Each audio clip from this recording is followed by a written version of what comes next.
Assalamualaikum warahmatullahi wabarakatuh. Alhamdulillah kembali lagi di channel YouTube aku. Terima kasih buat teman-teman yang sudah berkenan klik. Semoga video hari ini bisa menghibur dan juga bisa ada sedikit manfaatnya. Apa kabarnya hari ini teman-teman semua? Semoga senantiasa diberi kesehatan, keselamatan, dan keberkahan. Oke, seperti biasa aku mau share lagi kegiatan aku ya teman-teman, tentunya masih di seputaran warung sembako. Oke, lanjut seperti hari-hari biasa. Kalau misalkan aku udah selesai untuk urusan rumah, aku ke warung ya teman-teman untuk beres-beres warung. Dan alhamdulillah untuk setiap harinya walaupun sedikit-sedikit aku selalu belanja ya teman-teman. Pokoknya bagi pelaku usaha warung sembako itu pantang banget kalau misalkan barang kita sampai habis stoknya ya. Kalau misalkan masih sedikit diusahakan langsung belanja ya teman-teman. Takutnya nanti kalau misalkan ada pelanggan yang datang mencari barang tersebut, terus barang tersebut itu habis, takutnya mereka itu kecewa terus malah pindah ke warung tetangga. Pokoknya dalam persaingan warung sembako itu kita harus benar-benar perhatiin ya teman-teman untuk celahnya, untuk stok barangnya sebisa mungkin jangan sampai habis.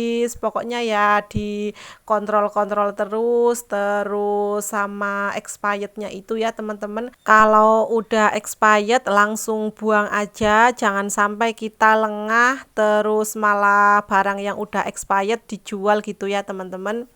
Dan untuk hari ini aku tadi belanja perbumbuan, ada bawang merah, bawang putih, terus merica dan juga kemiri sama beli kacang tanah. Untuk harga bawang merah udah ini ya teman-teman, udah turun, tapi untuk bawang putihnya itu malah naik ya teman-teman. Kalau di daerah aku untuk kulakannya bawang merah di harga 20.000 per kilo, dan untuk bawang putihnya 35.000 per kilo ya teman-teman. Untuk mericanya juga naik lagi, sekarang harganya 100.000 per kilo. Untuk kemarin-kemarin itu masih di harga 90.000, dan ini aku kulakan baru udah naik di harga 100.000 per kilo. Pokoknya setiap hari kalau misalkan ada waktu langsung beres-beres warung, ditatain aja semuanya. Karena warung aku itu sempit ya teman-teman, kalau misalkan habis belanja nggak langsung ditatain, penuh banget ya, sumpek banget warungnya, nggak bisa jalan. Namanya juga warung sempit ya teman-teman, harus pinter-pinter aja kita ngaturnya. Nah ini ada beli persabunan juga, ada Mama Lemon, terus nanti juga ada Daya, ada Sunlight gitu ya. Untuk Mama Lemon sama Sunlight aku belinya per dus ya teman-teman, yang 4.000 sama 5.000. Dan ini Daya aku belinya yang eceran 5.000 ya, karena kalau misalkan yang besar-besar itu agak kurang laku ya teman-teman. Kalau yang besar-besar aku biasanya nyetok sedikit aja. Kita sebagai pelaku usaha, entah itu warung sembako atau apapun itu ya, apalagi kalau warung sembako itu memang banyak sekali digemari sama masyarakat ya teman-teman, karena ya gampang, terus bisa buka di rumah juga sambil jagain anak atau sambil ngomong anak. Dan walaupun gampang ya pastinya itu banyak sekali pesaingnya ya teman-teman. Makanya kita juga harus selalu diperhatikan, harus benar-benar telaten dan sabar juga, karena kita buka warung sembako itu seperti aku sendiri ya, dengan modal minim harus benar-benar sabar banget, harus benar-benar prihatin banget untuk memutar modalnya ya, harus pinter-pinter lah pokoknya ya teman-teman. terus suami juga harus mencari tambahan lain dengan berjualan dawet. Karena kalau misalkan nggak kayak gitu, tentunya warung sembako aku tidak akan berkembang seperti sekarang ya teman-teman. Kalau misalkan aku cuma mengandalkan warung sembako aja untuk kebutuhan aku sehari-hari, tentunya warung sembako aku bakalan stuck di situ aja, nggak bakal berjalan, nggak bakal berkembang ya. Karena uangnya yang untuk modal lagi itu kepake untuk kebutuhan kita sehari-hari. Makanya sebagai pelaku usaha warung sembako ini harus benar-benar prihatin, harus benar-benar disabarin untuk pertama-tama atau untuk ini ya pemula yang masih setahun 2 tahun. Kalau misalkan ingin warungnya cepat berkembang ya kita juga harus banyak sabarnya, banyak prihatinnya. Prihatinnya itu ya kita harus ngempet ya teman-teman, jangan asal pengen beli ini itu, misalkan hidup hedon, tetangganya beli ini, ikut beli ini, terus kita ngambilnya malah di laci warung. Nah itu ya yang bikin warung kita itu sulit berkembang, karena ya apa namanya, cuma mengandalkan warung sembako aja itu pastinya warung sembako kita nggak bakal berkembang, karena modal yang kita keluarkan, modal yang kita kumpulkan nanti pasti lama-lama akan habis. Dan kalau misalkan mau belanja alhasil kita bingung uangnya kemana nih, apalagi untuk makan hari-hari ya teman-teman, itu nggak kerasa banget. Kita mau beli sayur asal comot aja, kita mau ke undangan asal comot aja. Ya itu yang bikin bahaya banget dan bikin warung kita itu malah bangkrut ya. Untuk usaha warung sembako mungkin kalau misalkan bangkrut itu kebanyakan bukan karena tidak lakunya, tapi karena kita bingung memutarkan uangnya. Mau belanja uangnya malah nggak ada. Makanya aku sarankan untuk teman-teman kalau misalkan buka usaha warung sembako dengan modal minim, kita harus cari tambahan lain ya teman-teman.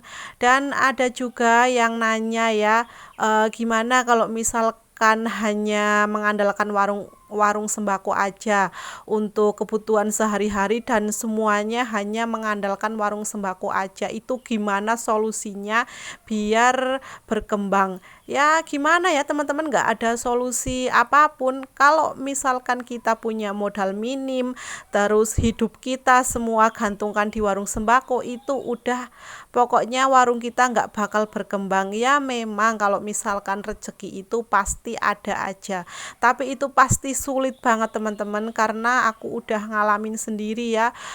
Waktu pokoknya semuanya masih aku gantungkan di warung sembako, suami itu pas pulang dari Kalimantan itu belum kerja, itu Masya Allah sekali ya, mumet teman-teman, kita pusing setiap harinya memutar modalnya, pokoknya ngatur uangnya itu pusing. Makanya solusinya itu ya pastinya kita cari tambahan lain atau pekerjaan lain.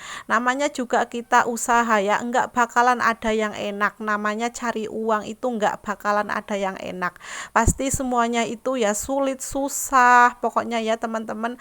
Kalau misalkan warung sembako kayak gini ya kita harus on stay, harus di warung terus, jagain dari pagi sampai malam gitu ya, nggak ada istirahatnya, apalagi untuk tidur siang itu pokoknya nggak ada ya.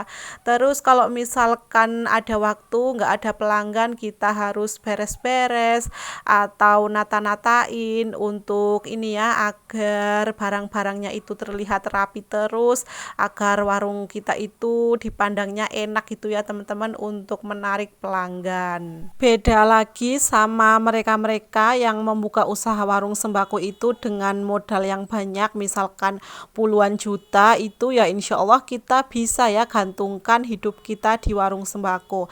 Apalagi kalau misalkan tempatnya strategis, itu insya Allah cepat berkembang ya teman-teman. Dan kalau misalkan teman-teman masih punya modalnya minim, misalkan 500.000, 1 juta, 2 juta, jangan ini ya, jangan berani-berani kita gantungkan hidup kita di warung sembako, karena warung sembako mau berdiri sendiri aja belum bisa, malah kita ikut dompleng ya, pastinya nggak bisa ya teman-teman. Makanya dengan inginnya berkembangnya warung sembako kita harus benar-benar disabarin dulu. Pokoknya semuanya disabarin dulu, prihatin dulu ya teman-teman. Yang penting warung sembako kita berkembang aja dulu, karena usaha itu penting ya teman-teman untuk kelangsungan hidup kita. Kalau misalkan warung sembako kita udah berkembang, udah enak kok teman-teman, nanti kita bisa memetik hasilnya.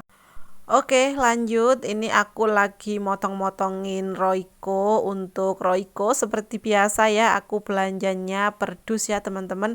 Untuk Royco ayam aku beli 1 dus, untuk Royco sapi juga aku beli 1 dus. Dan alhamdulillah untuk Royco ini ya termasuk barang yang laris juga ya di warung aku. Makanya aku juga sering banget nge-refill ya teman-teman. Kalau di video-video aku sebelumnya sering banget aku nge-refill Royco karena memang alhamdulillah itu laris. Banyak yang beli perenteng gitu ya. Untuk jualnya aku perenteng itu jual 5.000 ya teman-teman. Dan alhamdulillah ini kalau Royco itu alhamdulillah laris, makanya aku selalu stoknya agak lumayan banyak gitu ya. Dan aku senengnya digantung-gantung kayak gini biar warungku juga kelihatan rame ya teman-teman.